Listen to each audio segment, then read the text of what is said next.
नमस्कार दोस्तों, मैं देवेश शुक्ला आप सभी का स्वागत करता हूं आपके अपने यूट्यूब चैनल पर। मेरे प्यारे दोस्त, आज हम जो चर्चा करने वाले हैं वो एमए फर्स्ट ईयर के फर्स्ट सेमेस्टर के ऊपर हम चर्चा करने वाले हैं। सब्जेक्ट हमारा हिंदी होने वाला है। ठीक है, क्या होने वाला है? हिंदी। और हिंदी के पेपर नंबर 1 के ऊपर हम बात करने वाले हैं। बात करते हैं। पेपर नंबर 1 का नाम है आदिकालीन एवं मध्यकालीन हिंदी साहित्य का इतिहास। ये आपके पेपर नंबर 1 का नाम है।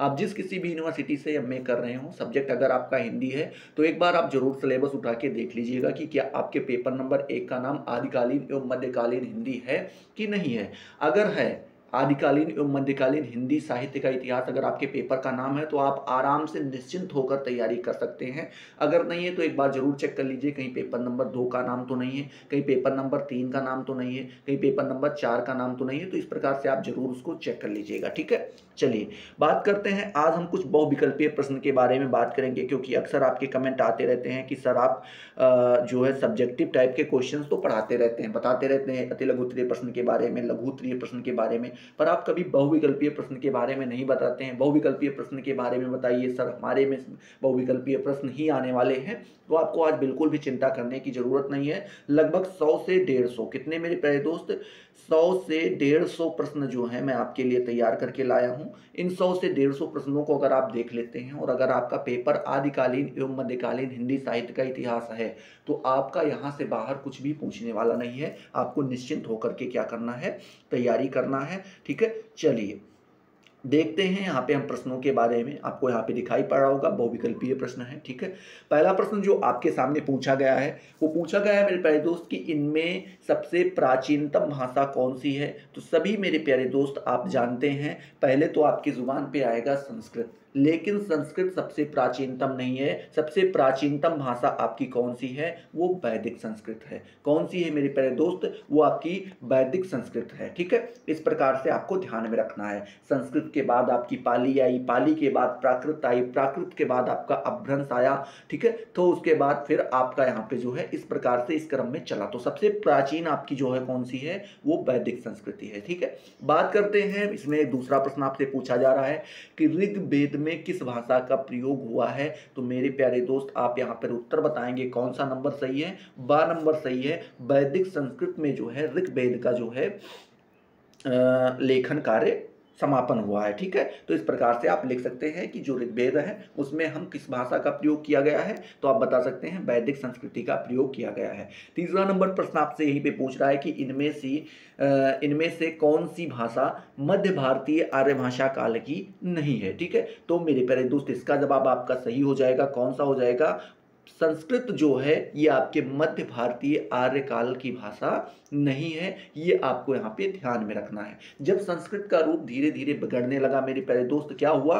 धीरे धीरे बिगड़ने लगा। फिर उसने एक बिगड़ते हुए एक नए भाषा का जन्म हुआ, वहां से पाली। ठीक है, फिर पाली का भी जब थोड़ा बहुत रूप बिगड़ा तो प्राकृत, और जो प्राकृत का रूप एकदम पूर्ण रूप से बिगड़ गया तो अपभ्रंश। अपभ्रंश का मतलब ही होता है बिगड़ा हुआ। ठीक है, तो जब संस्कृत का एकदम से बिगड़ा हुआ रूप आया तो हमारे सामने क्या आया? अपभ्रंश बन के आया। तो हम बात करते हैं मध्य भारतीय आर्य भाषा जो है, आर्य भाषा काल की जो है उसमें संस्कृत का प्रयोग बंद हो चुका था लगभग। ठीक है, तो इस प्रकार से आप कह सकते हैं। चलिए अगले प्रश्न के बारे में हम लोग बात करते हैं। ठीक है, यहाँ पे पीडीएफ आपको तैयार, आपके लिए पूरा तैयार किया गया है। बस आपको यहाँ पे डिस्क्रिप्शन में एक लिंक दी हुई है टेलीग्राम की। ठीक है, और टेलीग्राम के आपको ज्वाइन करने की जरूरत नहीं है, आप व्हाट्सएप चैनल को भी ज्वाइन कर सकते हैं। ठीक है, अगर आपको ये पीडीएफ चाहिए तो नीचे व्हाट्सएप चैनल करके एक आपको लिंक दी गई होगी, उस लिंक पे आपको क्लिक करना होगा। आप डायरेक्ट व्हाट्सएप चैनल पे आ जाएंगे, वहाँ पे आपको ये पीडीएफ बिल्कुल मुफ्त मिल जाएंगी। बस आपको क्या करना है, उसको ज्वाइन करके वहाँ से डाउनलोड कर लेना है और आराम से तैयार कर लेना है। ठीक है, चलिए रिवीजन के लिए अब बात करते हैं। अगला प्रश्न आपसे पूछा गया है कि इनमें से कौन सी भाषा मध्य भारतीय आर्य भाषा काल की नहीं है। मतलब ये तो प्रश्न वही घुमा दिए हैं। ठीक है, क्या हुआ मेरे प्यारे दोस्त? क्वेश्चन यही वह घुमा दिए हैं, लेकिन ये क्वेश्चन क्या है? गलत है। क्वेश्चन इस प्रकार से नहीं पूछा जाना था, क्योंकि ये क्वेश्चन पिछले वाले क्वेश्चन में पूछा जा चुका है। इसमें क्वेश्चन ये पूछा जाना चाहिए था, क्या पूछा जाना चाहिए था मेरे प्यारे दोस्त, कि मध्य भारतीय आर्य भाषा का काल क्या रहा, ठीक है। तो यहाँ पे आप मेरे प्यारे दोस्त जवाब देंगे 500 ईस्वी से लेकर के 1800 ईस्वी तक, ठीक है। ऑप्शन नंबर सा आपका सही हो जाएगा। ये मध्य भारतीय आर्य भाषा का काल रहा है, ठीक है। तो इस प्रकार से आप यहाँ पे बता सकते हैं। अगला क्वेश्चन बात करें मेरे प्यारे दोस्त, तो आपसे यहाँ पे पूछा गया है, एक मिनट, ये प्रॉब्लम आ जा रही थोड़ी सी। नेक्स्ट क्वेश्चन के बारे में हम बात करते हैं। नेक्स्ट क्वेश्चन आपका यहाँ पे दिया गया है। क्या पूछ रहा है मेरे प्यारे दोस्त कि संस्कृत में किसी शब्द के कुल कितने रूप विभक्त और वचनों के आधार पर बनते हैं। तो मेरे प्यारे दोस्त आप लिखेंगे यहाँ पर कितने हो जाते हैं, तो 24 हो जाते हैं। ये आपको यहाँ पे ध्यान में रखना है, ठीक है। अगला क्वेश्चन आपसे पूछा जा रहा है कि हिंदी में किसी शब्द के मूलतः कितने रूप होते हैं मेरे प्यारे दोस्त। तो यहाँ पर आप तो वैसे इसका उत्तर यहाँ पे 2 होगा सही। मूलतः कितने रूप होते हैं, 2 रूप होते हैं, एक विकारी एक अविकारी।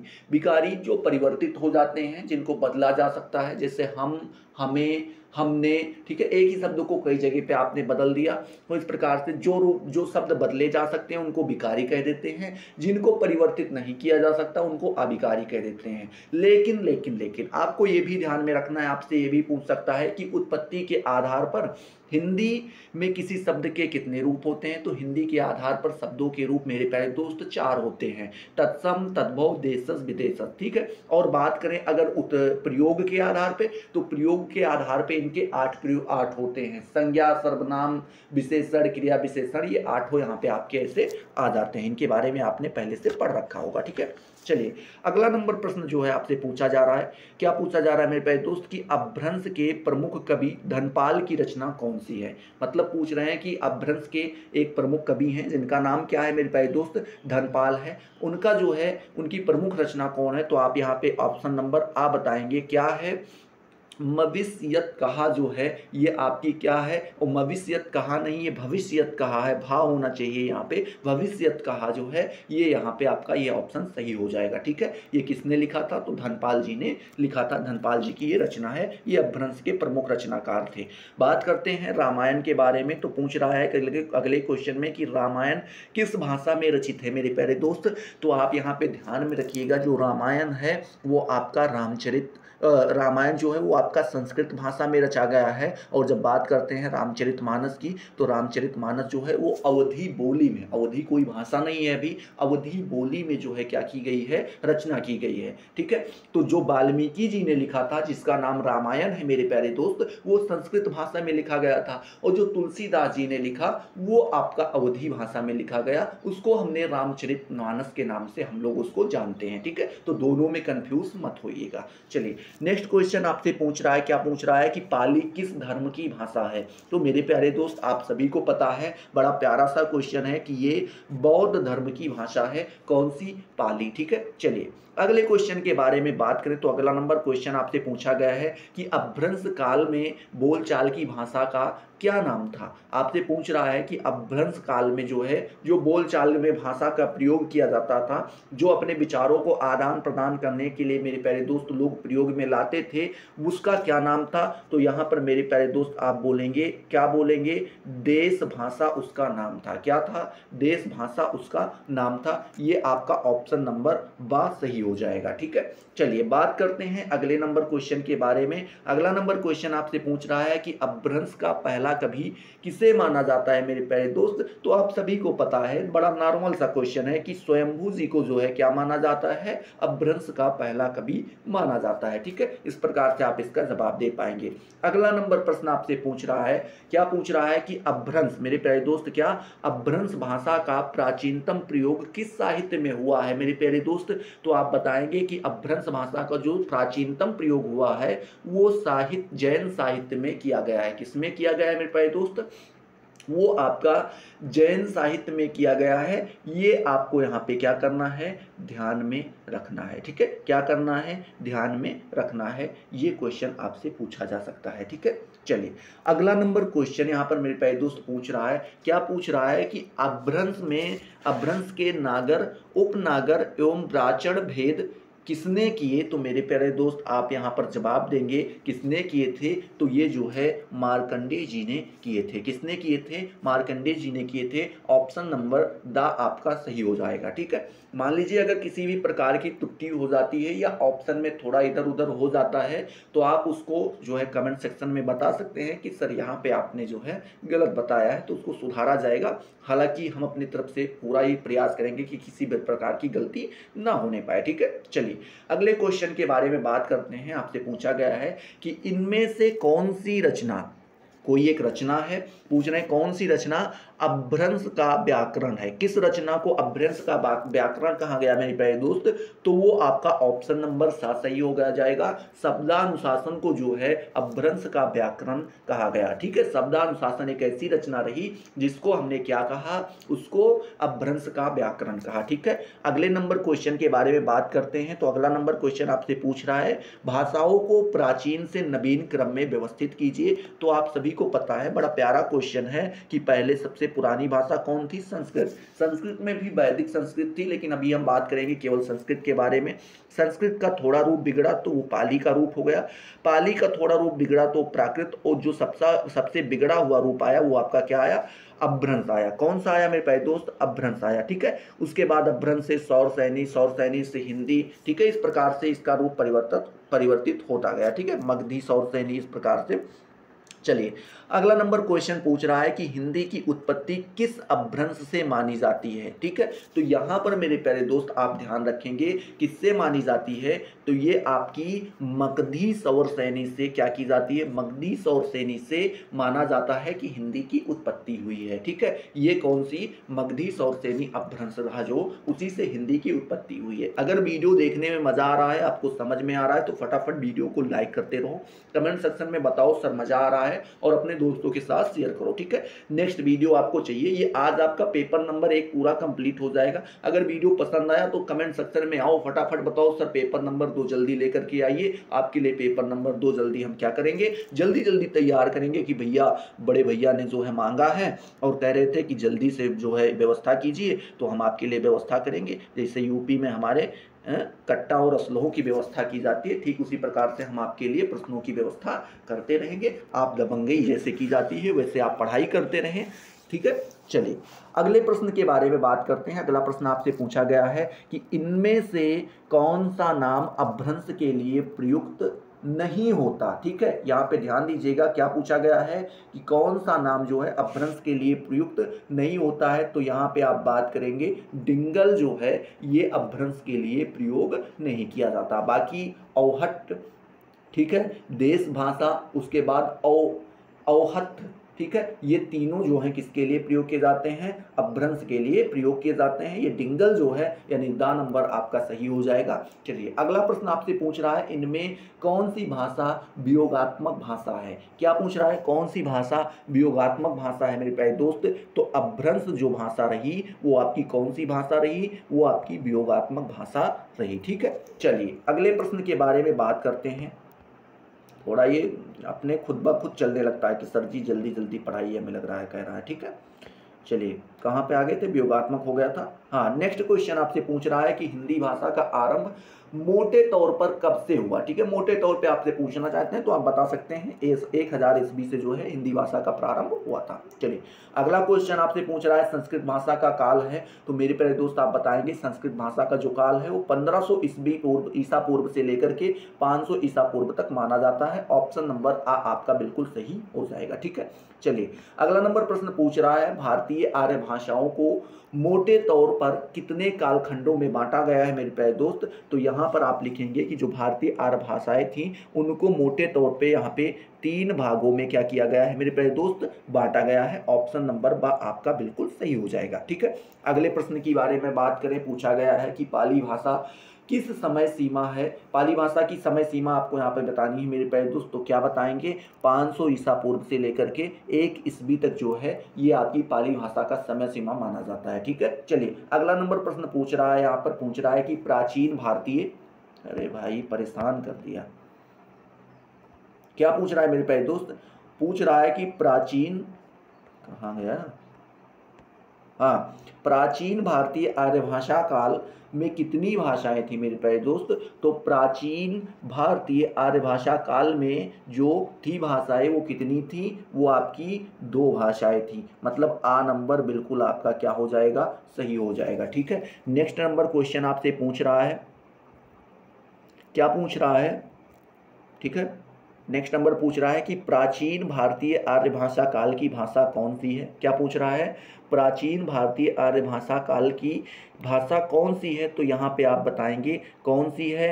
वैदिक संस्कृत भी है। कौन सी है मेरे प्यारे दोस्त? वैदिक संस्कृत भी है और लौकिक संस्कृत भी है। ये दोनों जो है प्राचीन भारतीय आर्य भाषा काल की भाषा थी। ठीक है, ये आपको यहाँ पे ध्यान में रखना है। अगला नंबर प्रश्न आपसे पूछ रहा है कि मध्य भारतीय आर्य भाषा काल में कितनी भाषाएं थीं? तो मेरे प्यारे दोस्त आप बताएंगे प्राचीन भारतीय आर्य भाषा काल में कितनी भाषाएं थीं? तो नहीं, मध्य भारतीय पूछा है। यहाँ पे क्या पूछा गया है? मध्य भारतीय आर्य भाषा में काल कितने में? तो आप यहाँ पे ध्यान रखें कि कितनी भाषाएं थी? 3 भाषाएं थी। कितनी भाषाएं थी? 3 भाषाएं थी। प्राचीन भारतीय आर्य भाषा काल में पूछे तो 2 भाषाएं थी, मध्य में पूछे तो 3 भाषाएं थी। ठीक है, चलिए आगे बात करते हैं। यहाँ पे आपसे पूछ रहा है, ठीक है, क्या पूछ रहा है कि इनमें से मध्य भारतीय आर्य भाषा कौन है? मतलब पूछ रहे हैं कि यहाँ पे कुछ ऑप्शन आपको दिए जा रहे हैं। ये देखिए यहाँ पे कुछ ऑप्शन दिए जा रहे हैं, जैसे पाली, प्राकृत, अपभ्रंश। ये तीनों बताइए यहाँ पर कि मध्य भारतीय आर्य भाषा कौन सी थी? तो मेरे प्यारे दोस्त ये तीनों थी, क्योंकि यहाँ पे बताया गया है मध्य भारतीय आर्य भाषा में कितनी भाषाएं थी? 3 थी। कौन कौन सी थी? तो पाली थी, प्राकृत थी और अपभ्रंश थी। ठीक है, चलिए अगला नंबर प्रश्न आपसे पूछ रहा है कि संस्कृत, पाली, प्राकृत कैसी भाषाएं थी मेरे प्यारे दोस्त? तो आप यहाँ बताएंगे ये संयोगात्मक भाषा थी। कैसी थी मेरे प्यारे दोस्त? ये आपकी संयोगात्मक भाषा थी। ये आपको यहाँ पे बताना है। ठीक है, चलिए नेक्स्ट क्वेश्चन के बारे में बात करते हैं। तो अगला प्रश्न आपसे पूछ रहा है संस्कृत, पाली, प्राकृत कैसी भाषाएं थी? तो वही प्रश्न आपसे फिर से घुमा के पूछ रहा है, तो फिर आप जवाब दे देंगे संयोगात्मक भाषा थी। ठीक है, चलिए अगले नंबर प्रश्न के बारे में हम लोग बढ़ते हैं। अगला नंबर प्रश्न मेरे प्यारे दोस्त आपसे पूछा गया है। ठीक है, क्या पूछा गया है उसके बारे में बात करते हैं। पूछा गया है कि साहित्य का इतिहास, क्या मेरे प्यारे दोस्त? साहित्य का इतिहास जनता की चित्तवृत्ति का इतिहास है। यह कथन किसका है? तो ये फेमस कथन था। किसका था मेरे प्यारे दोस्त? तो आप सभी को पता है ये किसका कथन था? तो ये था आचार्य रामचंद्र शुक्ल जी का था। किसका था मेरे प्यारे दोस्त? आचार्य रामचंद्र शुक्ल जी का था। ये आपको यहाँ पे ध्यान में रखना है। ठीक है, अरे भाई ये आपको यहाँ पे क्या करना है? ध्यान में रखना है। चलिए नेक्स्ट क्वेश्चन आपसे पूछ रहा है कि इतिहास के प्रति भारतीय दृष्टिकोण किस प्रकार का रहा है? मतलब इतिहास के प्रति जो है भारतीय दृष्टिकोण कैसा रहा है? तो मेरे प्यारे दोस्त आप यहाँ पे बताएंगे आदर्श मूलक। क्या बताएंगे? इसको थोड़ा सा चेंज कर लेते हैं, ब्लैक ही रखते हैं। क्या बताएंगे? आदर्श मूलक एवं अध्यात्मवादी। ये इस प्रकार का जो है दृष्टिकोण किसका रहा? भारतीय रहा। ठीक, भारतीय दृष्टिकोण आदर्श मूलक एवं अध्यात्मवादी रहा इतिहास के प्रति। ठीक है, चलिए अगला नंबर प्रश्न आपसे पूछ रहा है हिंदी साहित्य की भूमिका के लेखक कौन है मेरे प्यारे दोस्तों? आपको यहाँ पे बताना है। बड़ा प्यारा सा नाम है, डॉक्टर आचार्य हजारी प्रसाद द्विवेदी जी थे। ठीक है, इन्होंने ही क्या किया था? इन्होंने ही जो है हिंदी साहित्य की भूमिका का लेखन किया था। ठीक है, तो ये क्वेश्चन जो है आपसे पूछा जा सकता है। अगला प्रश्न आपसे पूछ रहा है हिंदी साहित्य के इतिहास लेखन की परंपरा का सूत्रपात किया था। तो किसने किया था मेरे प्यारे दोस्त? तो हिंदी साहित्य के इतिहास की जो लेखन की जो परंपरा का सूत्रपात किया था उसने किया, किसने किया था? तो गारसा द तासी ने किया था। किसने किया था? गारसा द तासी ने किया था। इन्होंने फ्रेंच भाषा में प्रथम बार हिंदी साहित्य का इतिहास लिखा था। हिंदी साहित्य का इतिहास सर्वप्रथम जो है फ्रेंच भाषा में किसने लिखा था? गारसा द तासी जी ने लिखा था। यानी कि आपका ऑप्शन नंबर यहाँ पे सा बिल्कुल सही हो जाएगा। कौन सा सही हो जाएगा? ऑप्शन नंबर सा सही हो जाएगा। अगला प्रश्न आपसे पूछ रहा है कि आचार्य रामचंद्र शुक्ल के इतिहास ग्रंथ का नाम बताइए मेरे प्यारे दोस्त। तो आचार्य रामचंद्र शुक्ल जी ने जो इतिहास ग्रंथ लिखा है उसका नाम है हिंदी साहित्य का इतिहास। फेमस पुस्तक है जिसके बारे में आप सभी जानते होंगे, लगभग लोग जानते हैं। ठीक है, अगला प्रश्न पूछ रहा है कि इनमें से असत्य कथन कौन सा है, आपको बताना है। ठीक है, तो अब कथनों को हम थोड़ा थोड़ा पढ़ते हैं फिर बताते हैं। पहला कथन आपसे कह रहा है है कि शुक्ल जी का इतिहास ग्रंथ सन 1929 ईस्वी में प्रकाशित हुआ। बिल्कुल सही बात है, ठीक है। कब हुआ था? 1929 में हुआ था। हिंदी साहित्य का इतिहास ये 1929 में प्रकाशित हुआ था। बिल्कुल सही बात है। दूसरा बता रहा है गारसा द कासी हिंदी साहित्य के इतिहास के प्रथम लेखक है। सही बात है। अभी हमने बताया कि गारसा द कासी जो है ये प्रथम लेखक थे जिन्होंने हिंदी साहित्य का इतिहास लिखा था। किस भाषा में लिखा था? तो फ्रेंच भाषा में लिखा था। ये भी बात सही है। अगला प्रश्न तीसरा नंबर ऑप्शन दिया गया है कि शिव सिंह सरोज ने में लगभग, क्या मेरे प्यारे दोस्त, शिव सिंह सरोज में लगभग 1000 कवियों का विवरण है। तो बिल्कुल सही बात है, लगभग 1000 कवि बताए गए हैं, ठीक है। अगला जो बताया गया है, यहाँ पे बताया गया है कि हिंदी साहित्य का आदिकाल जो है डॉक्टर नागेंद्र की रचना है। तो ये गलत बात है भैया, ये गलत ऑप्शन है। तो यानी ऑप्शन नंबर बा आपका बिल्कुल सही हो जाएगा। ये सारे ऑप्शन क्या हैं? बिल्कुल सही हैं। तो इसलिए इनको हम क्या कर देंगे? ये गलत है, ठीक है। ऑप्शन सी यही है कि ये जो आपका है ऑप्शन डी नंबर ऑप्शन जो है आपका वो असत्य है और असत्य ही यहाँ पे पूछा गया है, ठीक है। अगला प्रश्न आपसे यहाँ पे पूछ रहा है कि इनमें से अशुद्ध जोड़ा छांटिए। मतलब आपको बताना है कि कौन सा जोड़ा सही नहीं है। मतलब यहाँ पे कुछ जोड़े बताए गए हैं, उनके बारे में आपको यहाँ पे बताना है, पढ़ना है और बताना है कि कौन सा सही नहीं है, ठीक है। तो चलिए पहले जोड़े के बारे में पूछा गया, बताया गया कि राजस्थानी भाषा और साहित्य जो है वो मोतीलाल मुनारिया ने लिखा। हाँ बिल्कुल सही बात है, ये पहला ऑप्शन बिल्कुल सही है।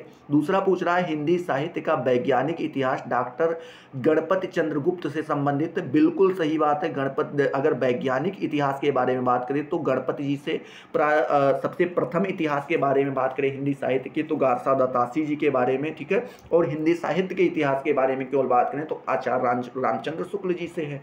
यहाँ पे पूछ रहे हैं हिंदी साहित्य का वैज्ञानिक इतिहास जो है सर जॉर्ज ग्रियर्सन। तो यानी आप सीधी सी बात समझ सकते हैं, या तो ये सही होंगे या तो ये सही होंगे। हिंदी साहित्य का वैज्ञानिक इतिहास किसने लिखा था? डॉक्टर गणपति चंद्रगुप्त जी ने लिखा था।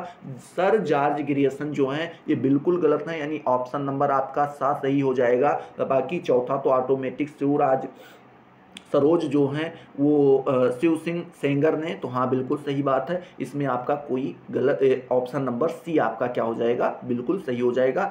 यही आपका जो है जो अशुद्ध जोड़ा है, ठीक है। अगला प्रश्न पूछ रहा है कि आचार्य रामचंद्र शुक्ल ने हिंदी साहित्य का इतिहास, ठीक है, क्या मेरे प्यारे दोस्त, हिंदी साहित्य का इतिहास लिखने में किस पद्धति का अनुसरण किया? किस पद्धति का अनुसरण किया मेरे प्यारे दोस्त? तो आप यहाँ पे बता सकते हैं विधेयवादी पद्धति का अनुसरण किया था। किसका किया था? विधेयवादी पद्धति का अनुसरण किया था, ठीक है। अगला प्रश्न आपसे पूछ रहा है कि हिंदी साहित्य का इतिहास सर्वप्रथम किस भाषा में लिखा गया मेरे प्यारे दोस्त? तो अभी आपने पढ़ा कि गारसा द तासी ने लिखा था।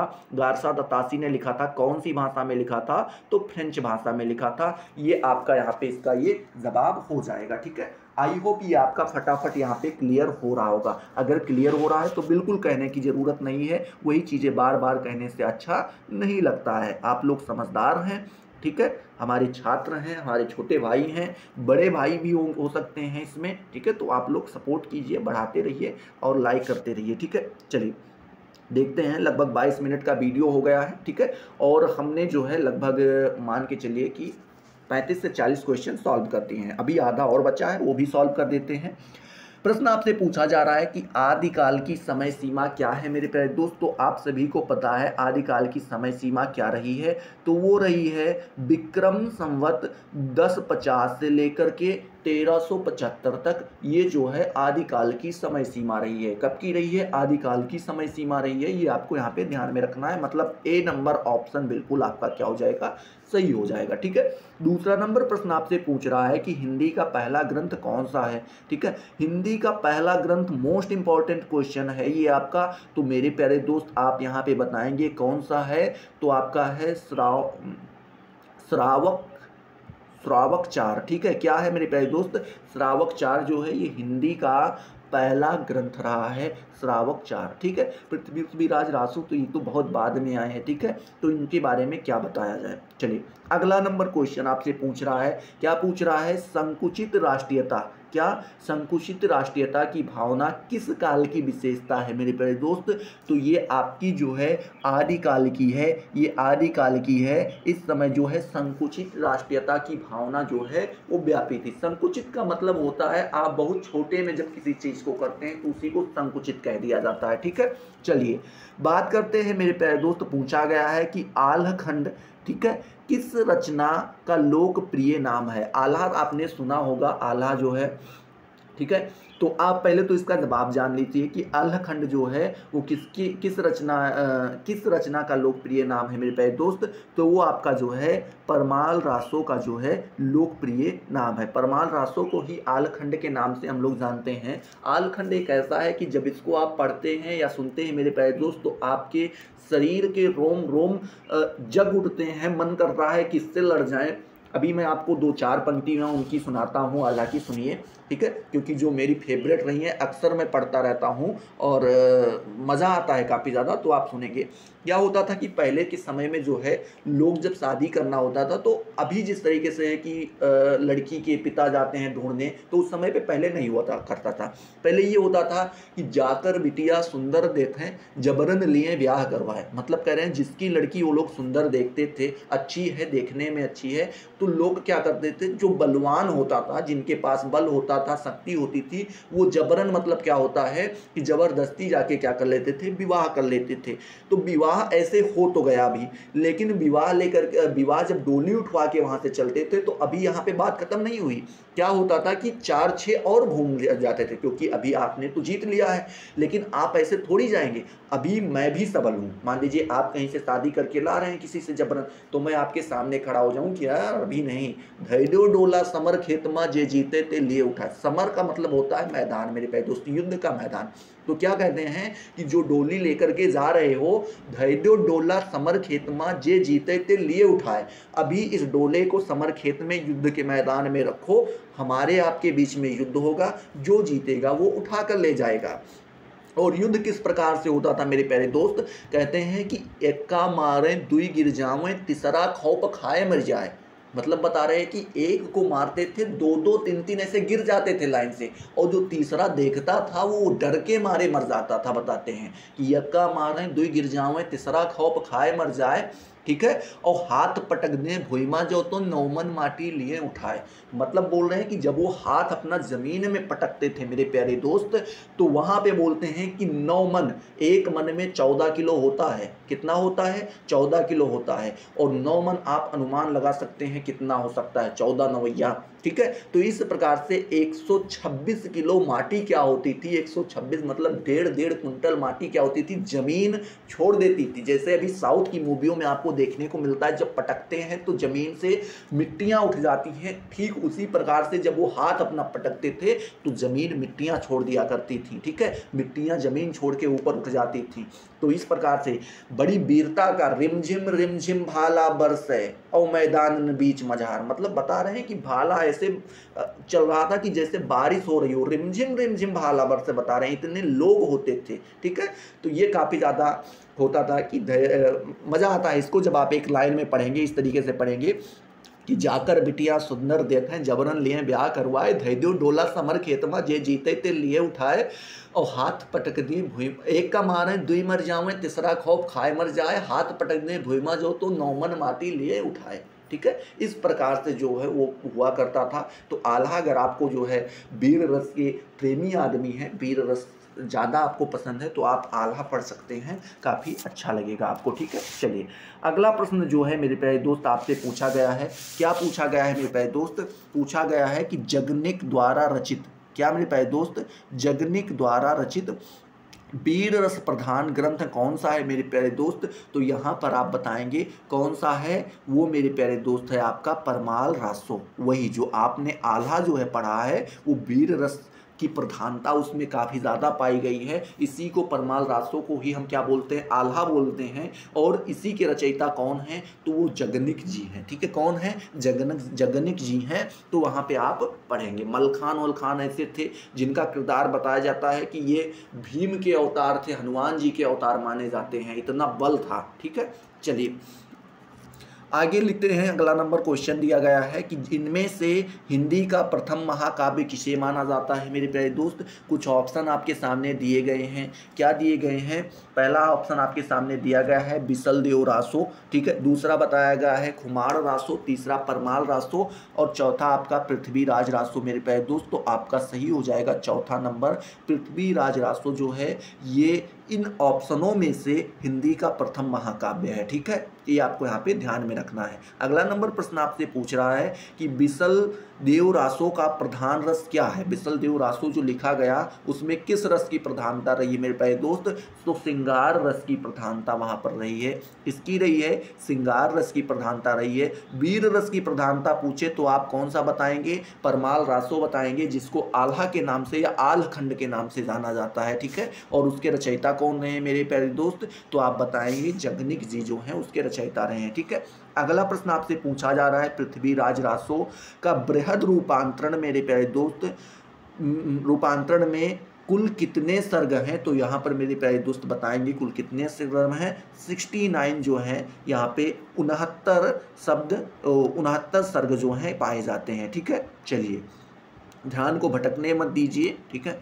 चलिए अगला नंबर क्वेश्चन आपसे पूछ रहा है, क्या पूछ रहा है कि रासो शब्द की व्युत्पत्ति के संबंध में सर्वाधिक उपयुक्त मत कौन सा है। मतलब यहाँ पे बता रहे हैं रासो शब्द की जो उत्पत्ति हुई है उसमें कुछ ऑप्शन दिए जा रहे हैं, उसमें बताया गया है। तो उसमें से बताइए आपका कि आप कौन सा यहाँ पे सबसे अच्छा बता सकते हैं। यहाँ पे बता रहे हैं रासो की उत्पत्ति रामायण से हुई है, पहले में ये गलत बात है। दूसरा बताते हैं रासो की उत्पत्ति रास से हुई है, बिल्कुल गलत बात है। रासो शब्द की उत्पत्ति रासक से हुई है, हाँ ये बिल्कुल सही है। ऑप्शन नंबर सी आपका बिल्कुल सही हो जाएगा, ऑप्शन नंबर सा आपका बिल्कुल सही हो जाएगा, ठीक है। चलिए बात करते हैं अगले प्रश्न के बारे में। तो अगला प्रश्न आपसे पूछा गया है कि आदिकाल में मनोरंजक साहित्य की रचना किसने की। आदिकाल में जो है मनोरंजक साहित्य की रचना किसने की थी। तो उसने किसने की थी मेरे प्यारे दोस्त? तो अमीर खुसरो ने की थी। किसने की थी? अमीर खुसरो ने की थी। ये आपको यहाँ पे ध्यान में रखना है, ठीक। चलिए अगला प्रश्न आपसे पूछ रहा है गोरख बानी के संपादक कौन है मेरे प्यारे दोस्त। तो आप इसका बड़े प्रेम से जवाब देंगे कौन है मेरे प्यारे दोस्त। तो इसके हैं पीताम्बर दत्त बड़थवाल, ठीक है। कौन है? पीताम्बर दत्त बड़थवाल, यानी ऑप्शन नंबर डी यानी द नंबर ऑप्शन बिल्कुल आपका सही हो जाएगा, ठीक है। चलिए अगला प्रश्न पूछा गया है कि सिद्धों की संख्या कितनी बताई गई है मेरे प्यारे दोस्त। तो 84 सिद्धों के बारे में बताया गया है। कितने सिद्ध हुए हैं? तो 84 सिद्धों के बारे में बताया गया है, ठीक है। अगला प्रश्न पूछ रहा है सिद्धों का उचित समय क्या माना गया है मेरे प्यारे दोस्त। तो आप बताएंगे कि सिद्धों का जो है वो उचित समय 7वीं से 8वीं सदी के बीच में माना गया है। कब कब माना गया है मेरे प्यारे दोस्त? 7वीं से 8वीं सदी के बीच में माना गया है। ये आपको यहाँ पे ध्यान में रखना है। अगला प्रश्न पूछ रहा है कि नारी निंदा किस संप्रदाय में मिलती है। किस संप्रदाय में जो है नारी की निंदा की गई है मेरे प्यारे दोस्त। तो नाथ संप्रदाय में जो है नारी के निंदा के बारे में आप भरपूर जानकारी प्राप्त कर पाएंगे। अच्छी खासी जो है यहाँ पे नारी की निंदा की गई है, ठीक है। चलिए अगले प्रश्न के बारे में बात करते हैं। नेक्स्ट नंबर क्वेश्चन आपसे पूछ रहा है कि इनमें से नाथ संप्रदाय में क्या नहीं है। मतलब 4 ऑप्शन आपको यहाँ पे दिया गया है। तो यहाँ पे बताया गया है कि नाथ संप्रदाय में गुरु की महिमा बिल्कुल है, ठीक है। नारी की निंदा, हाँ अभी आप पढ़ के ही आए हैं, ठीक है। इंद्रिय अनिग्रह, हाँ बिल्कुल। यहाँ पे गृहस्थों का आदर जो है बिल्कुल नहीं किया जाता है। किसका आदर नहीं किया जाता है मेरे प्यारे दोस्त? तो गृहस्थों का आदर जो है बिल्कुल भी नहीं किया जाता। किसमें नहीं किया जाता है? नाथ संप्रदाय में। तो यानी ऑप्शन नंबर डी आपका बिल्कुल सही हो जाएगा, ठीक है। चलिए बात करते हैं अगले प्रश्न के बारे में। तो अगला प्रश्न आपसे पूछ रहा है, क्या पूछ रहा है कि अपभ्रंश एवं राजस्थानी भाषा के योग से बनी भाषा को हम क्या कहते हैं। मतलब कह रहे हैं अपभ्रंश और राजस्थानी दो भाषाओं का जब मेल हुआ मेरे प्यारे दोस्त तो उससे कौन सी भाषा बनी। तो आप यहाँ पे कहेंगे डिंगल भाषा बनी। कौन सी बनी? डिंगल भाषा बनी। ये आपको यहाँ पे ध्यान में रखना है, ठीक है।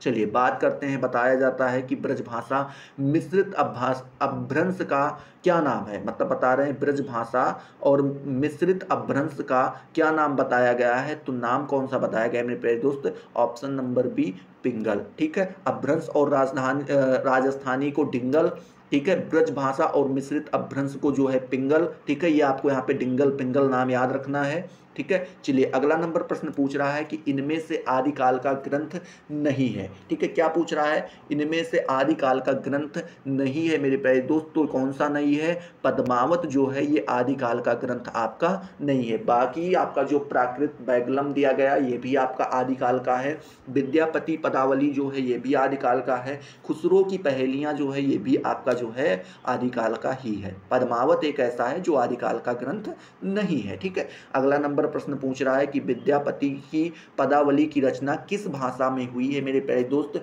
तो विद्यापति की जो पदावली की रचना हुई है मेरे प्यारे दोस्त वो आपकी मैथिली भाषा में हुई है। कौन सी भाषा में हुई है, तो आपकी ये है मैथिली भाषा में हुई है, यानी ऑप्शन नंबर सा यानी कि सी ऑप्शन बिल्कुल आपका सही हो जाता है, ठीक है। चलिए अगला प्रश्न पूछ रहा है आपसे कि आदिकाल, क्या पूछ रहा है, आदिकाल में खड़ी बोली को, ठीक है, यहाँ पे गोली कर दी है, गोली नहीं बोली करना चाहिए क्योंकि उस समय गोली बंदूक थोड़ी चलती थी, ठीक है। तो क्या बताते हैं कि आदिकाल में खड़ी बोली का प्रयोग किस कवि ने किया है मेरे प्यारे दोस्त। तो आदिकाल में जो खड़ी बोली का प्रयोग किया है वो आपके खुसरो जी ने किया है। किसने किया है, खुसरो जी ने जो है खड़ी बोली का प्रयोग आदिकाल में किया था, ठीक है। चलिए अगले प्रश्न के बारे में बात करते हैं। अगला प्रश्न आपसे पूछ रहा है कि इनमें से जैन धर्म का संबंध किस कवि से नहीं है, ठीक है। मतलब बता रहे हैं कौन से कवि ऐसे हैं जिनका संबंध जो है किससे नहीं है, जैन धर्म से नहीं है मेरे प्यारे दोस्त। तो स्वयंभू जी तो थे ही ये जैन धर्म से संबंधित थे, जो हिंदू भी थे, ठीक है। आपके धनपाल भी जैन धर्म से संबंधित थे। तो बच्चे आपके कौन से, विद्यापति। तो विद्यापति जी जो थे मेरे प्यारे दोस्त ये आपके जैन धर्म से संबंधित नहीं थे, ठीक है। अगला नंबर प्रश्न आपसे पूछ रहा है, क्या पूछ रहा है कि खालिक बारी की रचयिता कौन थे। खालिक बारी के रचयिता कौन थे, मोस्ट इंपॉर्टेंट क्वेश्चन है, आपसे पूछ सकता है। तो आप वही नाम फिर से बता देंगे, खुसरो जी थे। कौन थे, खुसरो जी ने जो है खालिक बारी के बारे में की रचना की थी, ठीक है। चलिए अगला नंबर प्रश्न आपसे पूछ रहा है, क्या पूछ रहा है कि भविष्यत कहा, क्या मेरे प्यारे दोस्त, भविष्यत कहा जो है कि रचनाकार कौन है। तो अभी आपको हमने कुछ देर पहले ही पढ़ाया था कि भविष्यत के रचनाकार कौन है, आपके धनपाल जी हैं। कौन है, धनपाल जी हैं। ये आपको अभी आपने कुछ देर पहले पढ़ा था, ठीक है। चलिए अगला नंबर प्रश्न आपसे पूछ रहा है कि इनमें से कौन सा ग्रंथ जो है वो शिलाओं पर लिखा है। किस पर लिखा है मेरे प्यारे दोस्त, शिलाओं पर लिखा है। ये आपसे पूछ रहा है कौन से ग्रंथ के बारे में। तो यहाँ पे आप लिखेंगे राउल, क्या मेरे प्यारे दोस्त, राउल वेली जो है ये आपकी शिलाओं पर लिखा गया ग्रंथ है, ये आपको यहाँ पे ध्यान में रखना है। अगला नंबर प्रश्न आपसे पूछ रहा है कि मैथिली जो है मेरे प्यारे दोस्त हिंदी में रचित गद्य रचना का नाम बताइए। मैथिली जो है हिंदी में रचित गद्य रचना का नाम बताइए। तो आप बताएंगे कौन सा नाम बताएंगे, तो आप बताएंगे वर्ण रत्नाकर जो है, ये आपका ऑप्शन नंबर ए बिल्कुल सही हो जाएगा, ठीक है। अगला नंबर प्रश्न आपसे पूछ रहा है पृथ्वीराज रासो को आप किस वर्ग में रखेंगे। यहाँ से आपसे पूछ रहा है तो आप किस भी वर्ग में रखें तो पृथ्वीराज रासो जो है आपका किस में आ जाता है मेरे प्यारे दोस्त, वीर गाथा में आ जाता है। किस में आ जाता है, वीर गाथा। आप पृथ्वीराज की वीरता ही तो समझते हैं, कभी आपने उनकी प्रेम कहानी थोड़ी पढ़ी है, वीरता के बारे में ही पढ़ते हैं, तो वही बताया गया है। बताते हैं आगे कि पृथ्वीराज रासो में सर्वाधिक विवादित पक्ष कौन सा है मेरे प्यारे दोस्त। तो पृथ्वीराज रासो में जो सर्वाधिक विवादित पक्ष रहा है मेरे प्यारे दोस्त वो आपका रहा है शायद प्रबंधनात्मक रहा है, ठीक है। नहीं, ये वाला क्वेश्चन जो है अभी हमें कंफर्म नहीं, यहाँ पे कंफर्म जानकारी इसके बारे में नहीं है, तो ये वाला क्वेश्चन हम क्या करते हैं यहाँ पे छोड़ते हैं, ठीक है। 27 आप कह सकते हैं इसको जो है, ये वाला प्रश्न यहाँ पे हम छोड़ देते हैं, ठीक है। चलिए अगली क्लास जब होगी तो उसमें इसके बारे में हम चर्चा करेंगे, ठीक है। चलिए अगला नंबर प्रश्न आपसे पूछ रहा है कि पाहुड़ दोह, क्या मेरे प्यारे दोस्त पाहुड़ दोह के रचयिता कौन है, ये आपसे यहाँ पे पूछ रहा है। तो यहाँ पर मेरे प्यारे दोस्त बताएंगे राम सिंह जी जो हैं उन्होंने ही पाहुड़ दोह की रचना की थी, पाहुड़ दोहा की रचना की थी। किसकी की थी, पाहुड़ दोहा की रचना की थी, ठीक है। अगला नंबर प्रश्न पूछ रहा है आपसे कि आदिकाल में रचित काव्य सर्वाधिक किस साहित्य में रचे गए हैं। मतलब पूछ रहे हैं किस साहित्य में रचे गए हैं सबसे ज़्यादा, ठीक है। तो आप यहाँ पे बताएंगे जैन साहित्य में जो है आदिकाल में रचित काव्य जो हैं वो सर्वाधिक जैन साहित्य में रचे गए हैं। किस में रचे गए हैं मेरे प्यारे दोस्त, जैन साहित्य में रचे गए हैं। ये आप यहाँ पे इसका जवाब बताएंगे, ठीक है। चलिए अगले नेक्स्ट क्वेश्चन की ओर हम लोग बढ़ते हैं। अगला प्रश्न जो है देखेंगे, ठीक है, क्योंकि आपका इतना क्वेश्चन अगर मेरे प्यारे दोस्त क्लियर हो रहा है, आपको वीडियो समझ में आ रही है, तो बिल्कुल कहने की ज़रूरत नहीं है, फटाफट दोस्तों के साथ शेयर करो और बताओ नेक्स्ट वीडियो कितने जल्दी लाया जाए, कल लाया जाए, परसों लाया जाए, या 4-6 दिन रुक के लाया जाए, क्योंकि सर की अभी थोड़ा सा जो है ओवर हो गया है, इतना नहीं पढ़ पाएंगे तो 4-6 दिन रुक के लाते हैं। ठीक है, चलिए बात करते हैं, ठीक है, अगले क्वेश्चन के बारे में।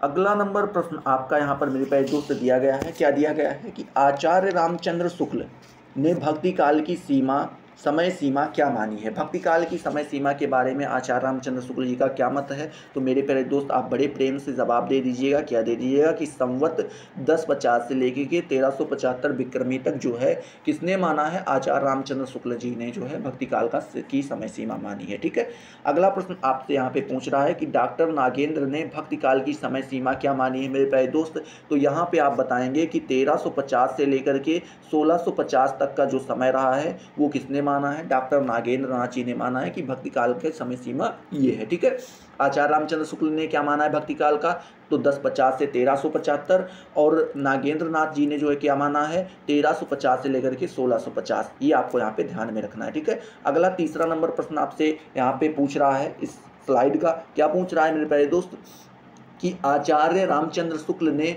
भक्ति आंदोलन के उदय का, क्या मेरे प्यारे दोस्त, आचार्य रामचंद्र शुक्ल ने भक्ति आंदोलन के उदय का क्या किया मेरे प्यारे दोस्त, कौन सा प्रमुख कारण माना है। ठीक है, कौन सा प्रमुख कारण माना है, तो इसके बारे में मेरे प्यारे दोस्त पिछले अगर आपने कक्षा हमारी देखी होगी तो उसमें बताया गया है कि हिंदुओं की पराजित मनोवृत्ति जो है ये आपका जो है मुख्य कारण हो जाता है किसका मेरे प्यारे दोस्त, भक्ति आंदोलन के उदय का। ठीक है, तो इस प्रकार से ऑप्शन नंबर बा मतलब बी ऑप्शन आपका बिल्कुल सही हो जाएगा। ठीक है, अगला नंबर प्रश्न आपसे पूछ रहा है कि अलवार भक्तों का मूल स्थान कहाँ था। अलवार भक्तों का मूल स्थान कहाँ था, तो मेरे प्यारे दोस्त आप बताएंगे दक्षिण भारत में जो है अलवार भक्तों का मूल स्थान था, वहीं पे ये पाए जाते थे। ठीक है, बात करते हैं अलवार भक्तों की संख्या कितनी मानी जाती है मेरे प्यारे दोस्त, तो ये 12 संख्या कितने प्रकार के माने जाते हैं, 12 पाए जाते हैं। ठीक है, चलिए अगला प्रश्न जो है आपसे पूछा गया है कि तुलसी का समय क्या है,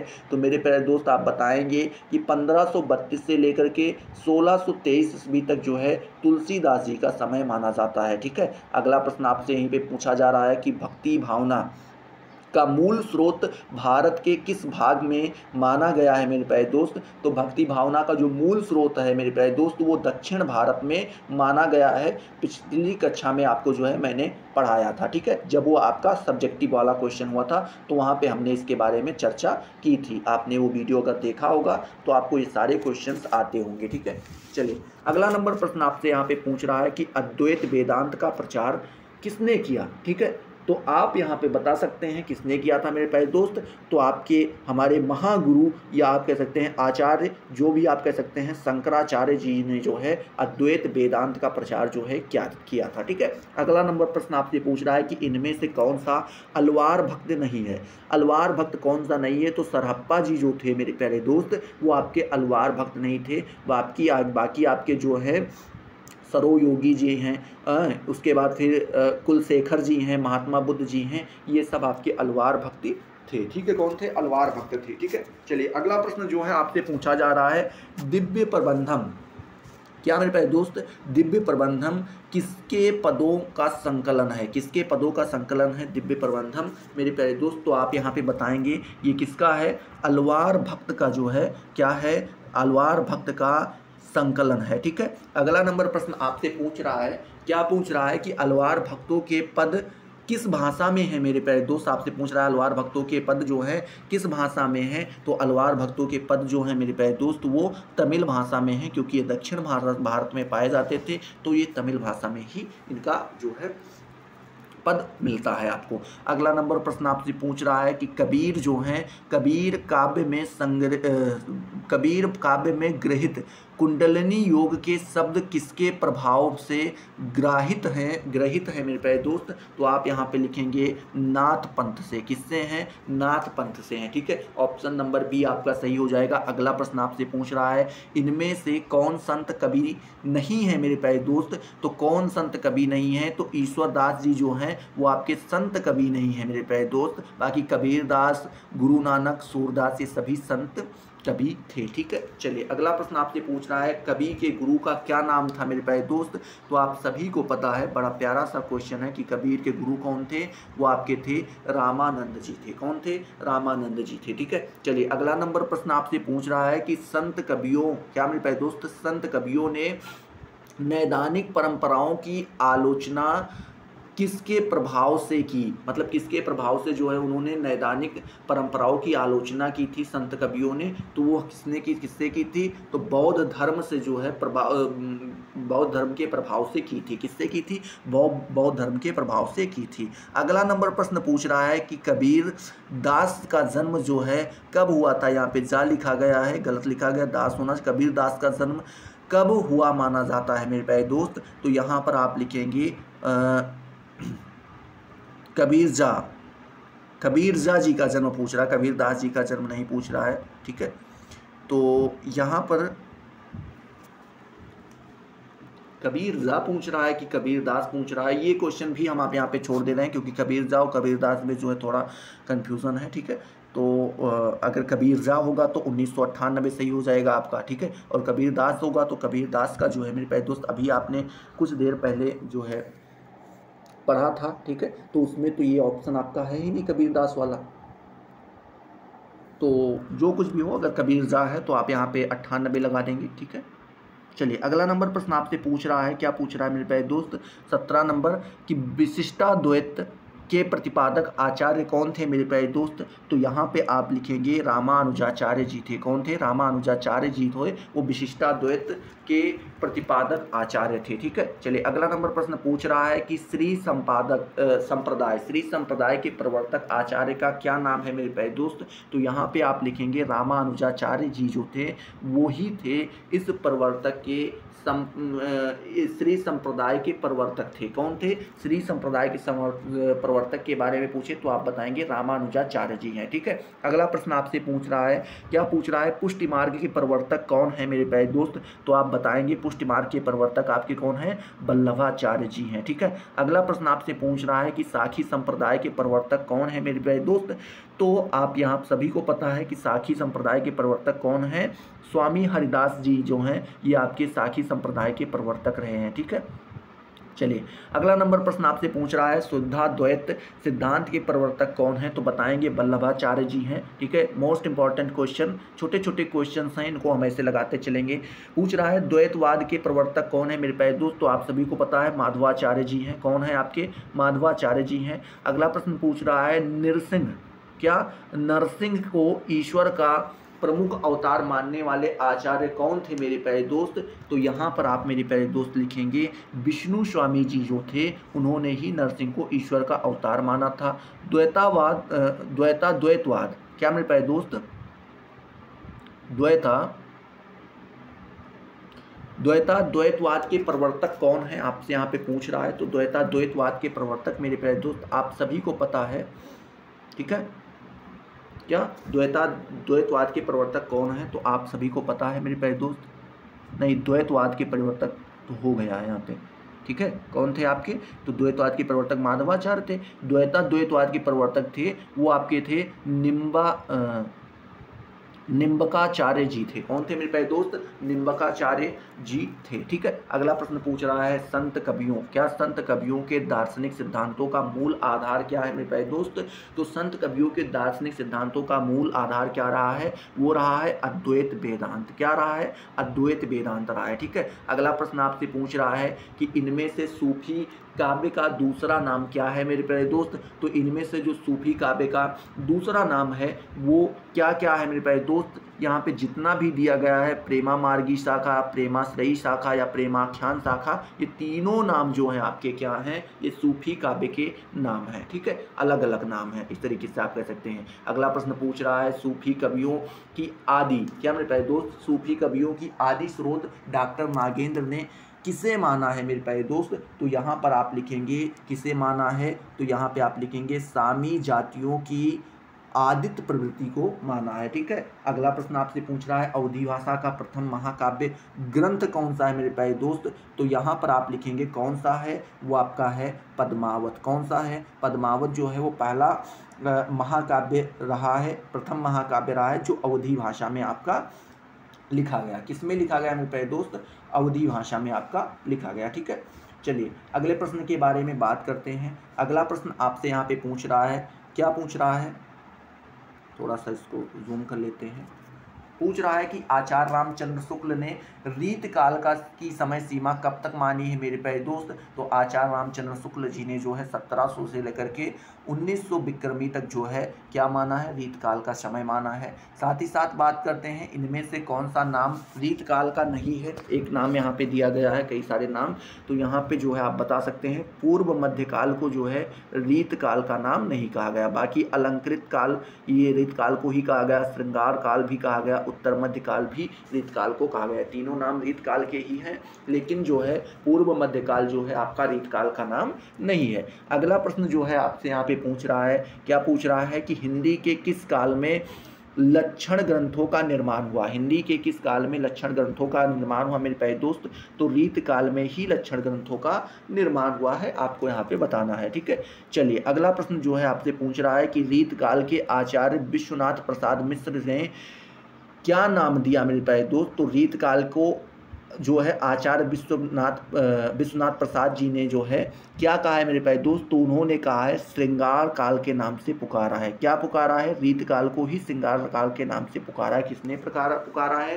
तो आचार्य विश्वनाथ प्रसाद मिश्र जी ने जो है पुकारा है। ठीक है, अगला प्रश्न आपसे पूछ रहा है, क्या पूछ रहा है, लक्षण ग्रंथों का निर्माण करने वाले कवियों को क्या कहा जाता है? ठीक है, कहा जाता नहीं, यहाँ पे कहा जाता है। थोड़ा सा ये टाइप मिस्टेक, कई सारे टाइप मिस्टेक आपको यहाँ पे देखने को मिल गए। ठीक है, तो चलिए एडजस्ट कर लीजिएगा अपने हिसाब से। तो किसको कहा जाता है? तो आचार्य को कहा जाता है। ठीक है, क्या लक्षण ग्रंथों का निर्माण करने वाले कवियों को क्या कहा जाता है? तो आचार्य कहा जाता है। ठीक है, चलिए अगला प्रश्न आपसे पूछ रहा है, क्या पूछ रहा है, नीति निरूपण का क्या अर्थ है? या रीति निरूपण का क्या अर्थ है? तो आप यहाँ पे कह सकते हैं मेरे प्यारे दोस्त काव्यांग निरूपण जो है ये रीति निरूपण का अर्थ होता है। अगला प्रश्न पूछ रहा है आचार्य शुक्ल ने रीत काल का प्रवर्तक किसे माना है? तो आचार्य शुक्ल ने रीत काल का प्रवर्तक जो है वो चिंतामणि जी को माना है। किसको माना है? चिंतामणि जी को माना है। ठीक है, अगला प्रश्न आपसे यहाँ पे पूछ रहा है कि इनमें से कौन सा कवि रीत मुक्त कवि नहीं है मेरे प्यारे दोस्त? तो आपके भूषण जी जो हैं ये आपके रीत मुक्त कवि नहीं है। बाकी घनानंद, बोधा और आलम ये तीनों आपके रीत मुक्त कवि हैं। ठीक है, तो इस प्रकार से आप इसका जवाब यहाँ पे दे सकते हैं। अगला प्रश्न जो है मेरे प्यारे दोस्त आपसे यहाँ पे पूछा गया है, क्या पूछा गया है कि रीत काल में वीर रस की कविता करने वाला कवि इनमें से कौन है? ठीक है, रीत काल में वीर रस की जो कविता की थी वो किसने की थी? तो वो भूषण जी ने की थी। किसने की थी मेरे प्यारे दोस्त? तो आप यहाँ पे बताएंगे भूषण जी ने जो है वो रीत काल में, एक मिनट, अरे भाई, भूषण जी ने की थी। ठीक है, थोड़ा सा ये पेंसिल यहाँ पे वर्क नहीं कर रही है, पता नहीं क्या हो गया है।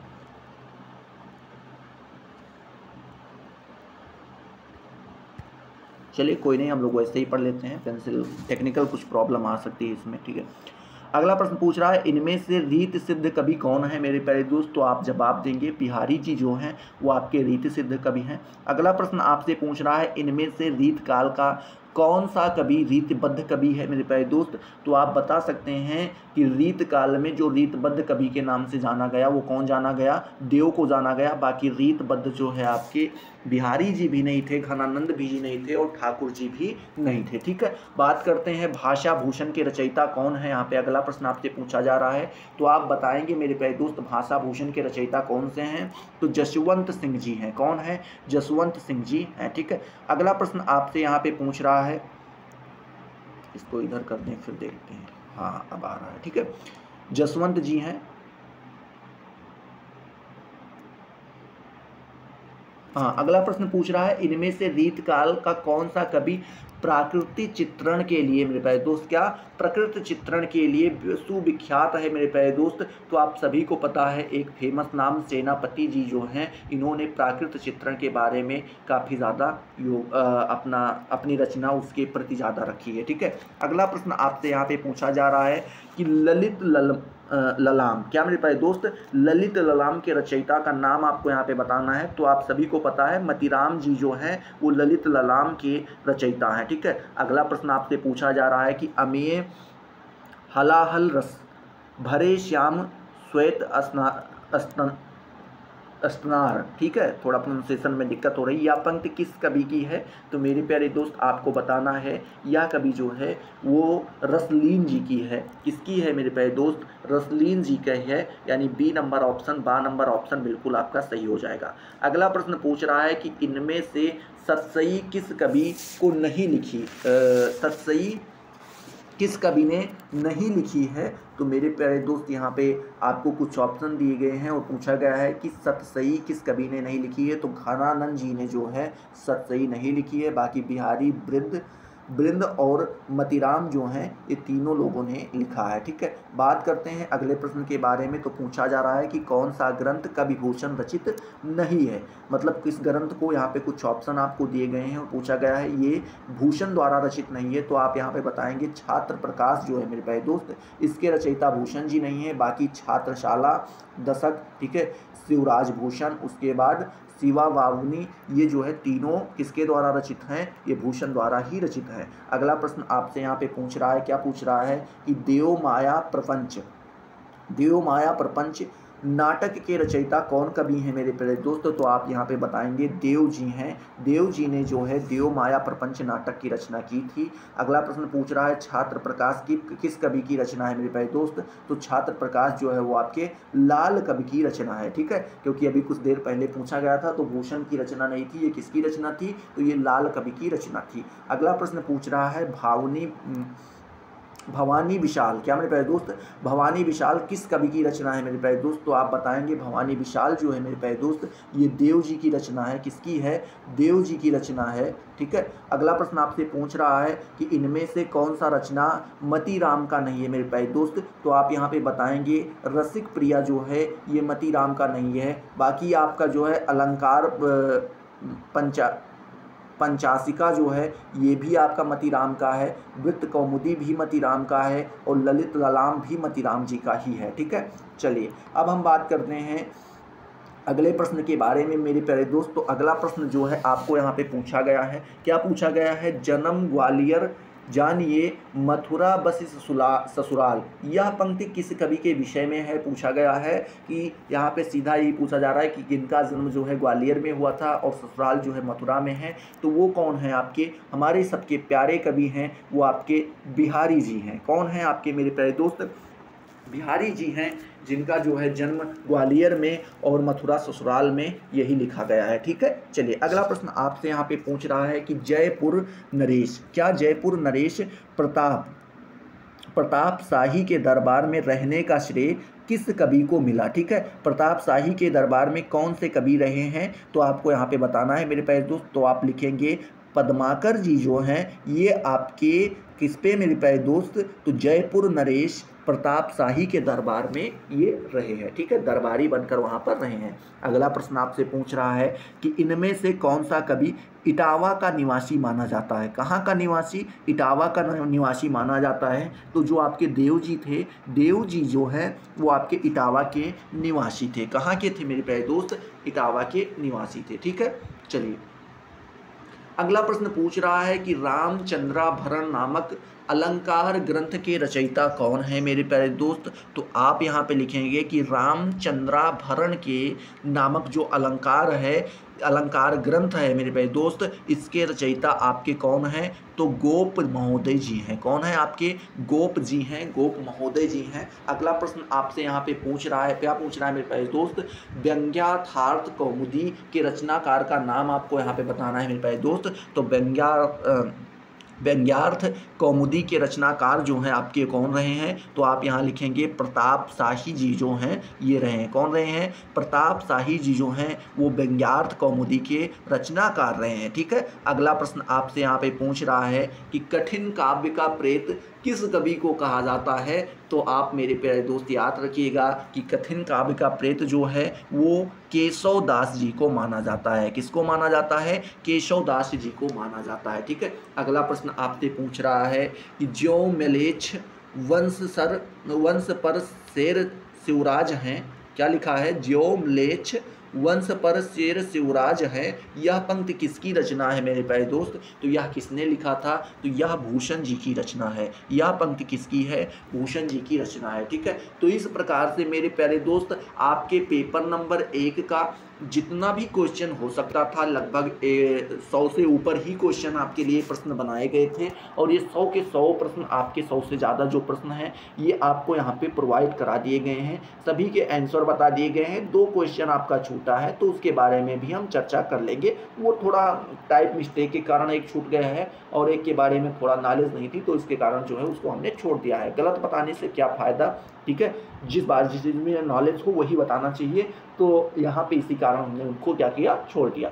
बाकी वीडियो अगर आपको पसंद आया है तो फटाफट वीडियो को लाइक करो, कमेंट सेक्शन में ज़रूर आओ, बताओ वीडियो कैसा लगा। ठीक है, और चैनल को अभी तक अगर आपने सब्सक्राइब नहीं किया तो सब्सक्राइब करके बेल आइकन को प्रेस कर दीजिए।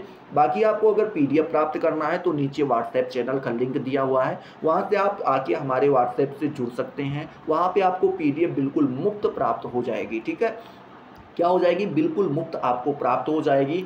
आप वहाँ से PDF बिल्कुल मुफ्त में डाउनलोड कर सकते हैं, रिवीजन कर सकते हैं, पढ़ सकते हैं। ठीक है, तो चलिए फिर अगले वीडियो में मिलते हैं नए जोश नए टॉपिक के साथ। तब तक के लिए जय हिंद, जय भारत।